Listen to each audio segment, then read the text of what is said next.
Bonjour à tous, alors dans cette vidéo on se retrouve pour comment je fais mes changements d'eau et comment reminéraliser son eau osmosée pour les crevettes. Alors ce qu'il faut savoir c'est que pour tout ce qui est Caridina, on est obligé d'utiliser une eau 100% osmosée qu'on reminéralise avec des sels GH+. Donc ça c'est indispensable pour les crevettes. Donc comme vous pouvez le voir là, il y a deux bacs où j'ai déjà reminéralisé mon eau. Donc les bacs sont en train de se remplir. Si vous vous demandez pourquoi le débit est si faible que ça, c'est normal. J'ai utilisé un robinet avec un tuyau d'air car pour les Caridina, c'est très sensible. Donc il faut surtout pas que... Parce qu'il faut savoir, l'eau en fait déjà, elle était dans mon garage. Donc elle est froide, donc il faut pas faire trop de variations de température. Ensuite... le fait que l'eau osmosée est reminéralisée, les paramètres de l'eau osmosée qu'on remet ne sont pas les mêmes que dans le bac. Donc pour éviter que ça influence trop mon pH, on est obligé de le faire avec un fin filet d'eau. Ça prend plus de temps du coup, mais au moins on est sûr qu'il n'y a aucun souci après pour les crevettes.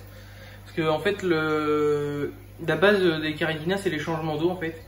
Sans un bon changement d'eau etc, les crevettes ils vont avoir beaucoup de mal à se reproduire, à vivre. Donc il faut très bien faire ces changements d'eau, les faire régulièrement. Donc moi ce que je fais généralement c'est 1 à 2 fois par mois, pas plus, pas moins, ça dépend en fonction du temps que j'ai, mais souvent c'est ce que je fais. Donc là j'ai tous les bacs à faire en changement d'eau, donc on a pour un petit moment vu le filet d'eau que ça prend. Après j'ai beaucoup d'eau osmosée, donc je vais vous montrer maintenant comment je reminéralise mon eau. Donc là, comme je vous le disais, il faut toujours quand on remet son eau avec un fin filet pour éviter que ça influence trop les paramètres. Donc ce que j'utilise pour faire mes changements d'eau, c'est du Biscrimp Minéral GH+. Pour moi c'est le meilleur, c'est en sel, avec une petite dosette.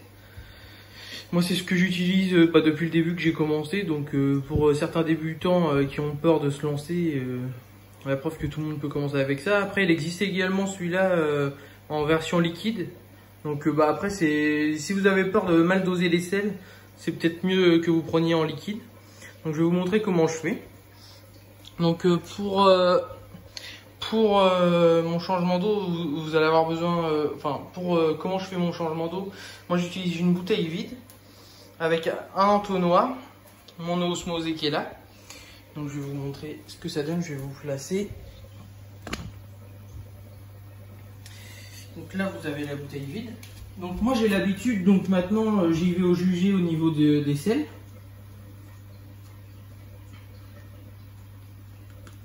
Donc là je remplis environ la moitié en sel.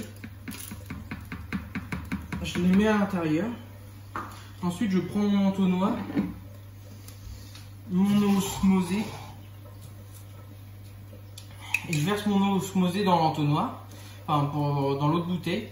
Donc pourquoi je fais comme ça, c'est pour être sûr que les sels soient au maximum dissous dans l'eau, parce que c'est pareil, il faut faire très attention en mettant les sels juste comme ça à être sûr que ça soit bien dissous, parce que s'ils sont mal dissous, vous pourrez avoir une conductivité qui est fausse. Donc moi je reminéralise mon eau osmosée entre 210 et 250, ça dépend des bacs. Et les autres, il y a deux bacs où mes PRL où l'eau est à plus de 300 de conductivité, donc je la reminéralise à peu près à la même conductivité.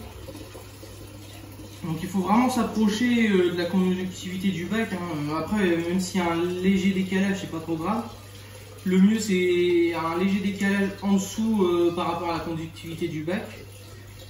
Les crevettes, j'ai remarqué que ça gênait moins quand la conduite était un peu plus basse.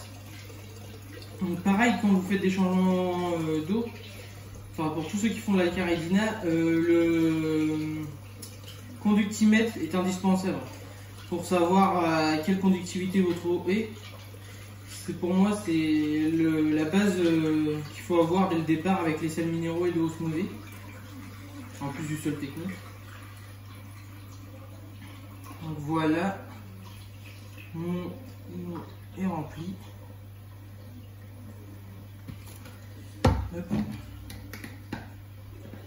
Donc moi ce que j'hésite pas à faire c'est à refermer le bouchon et à remélanger encore de mon côté.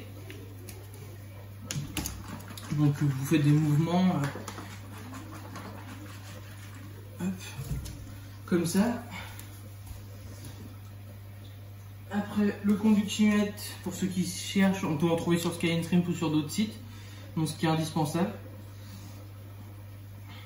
Vous l'allumez et vous mesurez la conductivité que vous avez.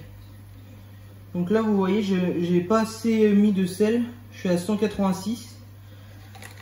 Donc quand c'est comme ça, pas de souci. Vous reprenez votre pot et vous rajoutez un petit peu de sel dans votre eau. Donc moi je le fais au jugé comme ça maintenant parce que j'ai l'habitude d'en faire. Mais pour ceux qui n'ont pas l'habitude, ce que je conseille c'est vraiment y aller tout doucement. Même si vous mettez plus de temps et que vous mettez plusieurs cuillères, il n'y a pas de souci, c'est pas grave. Donc là je remélange. Il vaut mieux y aller tout doucement et avoir la bonne conductivité plutôt que d'en mettre trop d'un coup et que votre conductivité soit trop forte, parce qu'après vous allez être obligé de remélanger avec de l'eau osmosée pure pour faire redescendre la conductivité. Donc c'est un peu bête de gâcher autant d'eau pour un seul changement d'eau.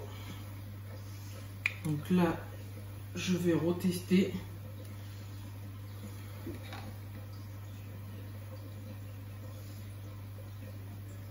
Donc là je suis nickel, je suis à 231 de conductivité.